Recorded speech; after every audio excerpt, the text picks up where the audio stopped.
నిన్న జరిగిన Katamarayudu pre release function Janasena political స్ట్రాటజీకి సంబంధించిన ఫంక్షన్గా మారింది అంటూ కొందరు అప్పుడే కాటమరాయుడు ఫంక్షన్పై సెటైర్లు వేస్తున్నారు.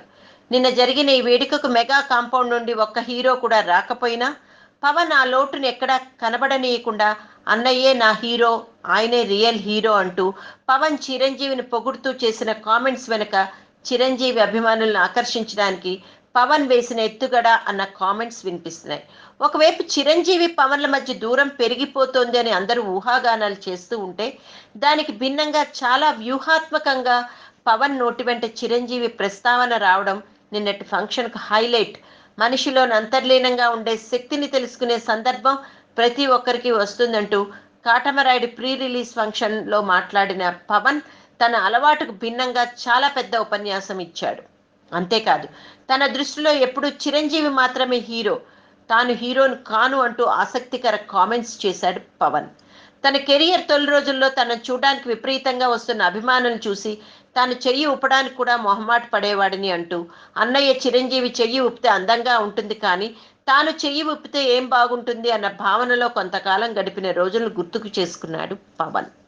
ఇదే సందర్భంలో పవన్ మాట్లాడుతూ పవర్ స్టార్ అంటూ తను అభిమానిస్తున్న తన అభిమానులకు కృతజ్ఞతగా, జీవం ఉన్నా జీవం లేకపోయినా ప్రతి ఒక్కరికి ప్రతి వస్తువుకు శిరసు వంచి మొక్కుతున్నా అంటూ భావోద్వేగంగా పవన్ మాట్లాడినప్పుడు అభిమానుల చప్పట్లు కేరింతలతో ఆడిటోరియం దద్దరిల్లిపోయింది.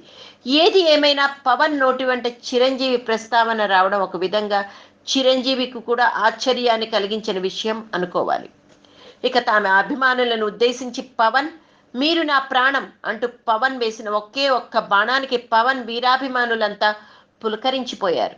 అంతేకాదు, ఈవెంట్ను బహిరంగ ప్రదేశంలో చేయవచ్చని, అయితే తనపై ఉండే అభిమానంతో విపరీతంగా వచ్చే అభిమానులను కంట్రోల్ చేయలేక ఏదైనా దురదృష్టకర సంఘటన జరిగితే తాను తట్టుకోలేనంటూ, మీ క్షేమం నాకు ముఖ్యం అంటూ పవన్ చేసిన కామెంట్స్ వెనుక తన అభిమానులను ఆకట్టుకోవడానికి వేసిన వ్యూహాత్మక ఎత్తుగడగా విశ్లేషకులు అభిప్రాయపడుతున్నారు. అంతేకాదు, పవన్ తన 20 సంవత్సరాల సినిమా జీవితాన్ని విశ్లేషించుకుంటూ తన తొలి సినిమా అక్కడ అమ్మాయి ఇక్కడ అబ్బాయి నుంచి గబ్బర్ సింగ్ వరకు ఏ సినిమాని ఎందుకు చేయాల్సి వచ్చిందో ఇచ్చిన వివరణాత్మక విశ్లేషణ అందరినీ ఆకర్షించింది అన్న కామెంట్స్ వినిపిస్తున్నాయి. ఇదే సందర్భంలో పవన్ మాట్లాడుతూ తాను ఏ పని చేసినా, ఆఖరికి రోడ్లు ఊడ్చే పని చేసినా నిజాయితీగా చేస్తానని చెప్పడం చూస్తే, రాబోతున్న ఎన్నికల్లో ప్రజలు తనకు అధికారం ఇచ్చి ముఖ్యమంత్రిని చేస్తే తాను ఆ పదవిని కూడా నిజాయితీగా చేస్తాను అన్న సంకేతాలు ఇచ్చాడు పవన్. దీంతో పవన్ ఉపన్యాసాన్ని విన్న చాలా మంది పవన్ కు స్ట్రాటజీ లేదని ఎలా అనుకుంటారో అన్న కామెంట్స్ చేసుకున్నట్లు టాక్. ఒక విధంగా ఆలోచిస్తే పవన్ రాజకీయాల విషయంలో చిరంజీవి కన్నా చాలా తెలివైన వాడని అన్న విషయాన్ని గుర్తు చేసే విధంగా పవన్ నిన్నటి ఉపన్యాసం ఉంది అంటూ కామెంట్స్ వినిపిస్తున్నాయి.